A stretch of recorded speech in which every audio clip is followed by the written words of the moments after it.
এই যে ব্যক্তিকে আপনারা দেখতে পাচ্ছেন, এই ব্যক্তিকে মসজিদে ঢুকতে দেওয়া হতো না, পাগল বলে তাড়িয়ে দেওয়া হতো। একদিন মসজিদে ঢুকে পড়ে এই ব্যক্তিটি ঢুকেই এমন এক কাণ্ড করে যা দেখে সবাই হতবাক হয়ে যায়। কি এমন কাণ্ড ঘটিয়েছে চলুন আমরা দেখি।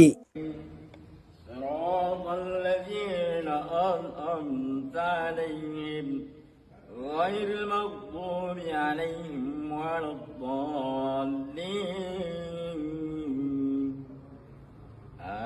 آمين بسم الله الرحمن الرحيم ألم تر كيف فعل ربك মাশাআল্লাহ, আলহামদুলিল্লাহ আলহামদুলিল্লাহ। কত সুন্দর কুরআন তিলাওয়াত করেছে, শুনেছেন আপনারা? দর্শক, এই ব্যক্তিকে যারা পাগল বলে, এই ব্যক্তি পাগল নাকি তারাই পাগল? দর্শক, এই ব্যক্তির কুরআন তিলাওয়াত আপনাদের কাছে কেমন লেগেছে? আপনাদের মন্তব্য অবশ্যই কমেন্ট সেকশনে জানিয়ে দিবেন।